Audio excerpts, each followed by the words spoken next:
வணக்கம்.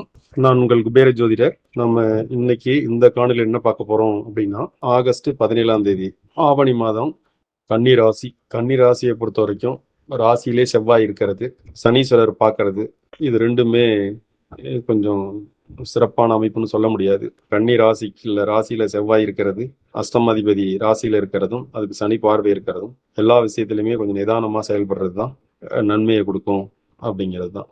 5ஆம் இடத்துக்குரிய சனீஸ்வரர் 7ல இருக்கிறது பரவாயில்ல. 9 கூடிய ஒரு சுக்கிரன் 11லையும் 12வது இடத்துலையும் இருப்பாங்க. அது பரவாயில்ல. சுக்கிரன் 12ல இருக்கலாங்கிறதுல ஒன்றும் மாற்றம் இல்லை. பட் சனியும் செவ்வாயும் சேர்ந்து பார்க்கறது அப்படிங்கிறது, பார்த்துக்கிறது ஒரே சப்தம பார்வையா பார்த்துக்கிறது அவ்வளவு திருப்திகரமா இல்லை. அதனால ஆஞ்சநேயருக்கு வெத்தலை மாலை போடலாம், இல்ல மதுரையில் இருக்கிற பாண்டி முனீஸ்வரரை போய் வழிபாடு பண்ணிட்டு வரலாம், படி பூஜை செய்யலாம். இதெல்லாம் கன்னி ராசிக்கு பரிகாரமா இருக்கு. இதை செஞ்சுக்கும் போது பாதிப்பு இல்லாம இந்த மாசத்தை, ஆவணி மாசத்தை கொண்டுட்டு போலாங்கிறதுல மாற்று கருத்து இல்லை. அதனால 12ஆம் இடத்துல கேது இருக்கிறது, 12ஆம் இடத்துல சூரியன் இருக்கிறதுக்கு மூதாதையர்களை வழிபாடு பண்ணலாம். இது ஒரு சிறந்த பரிகாரமா இருக்கும் அப்படிங்கிறது தான்.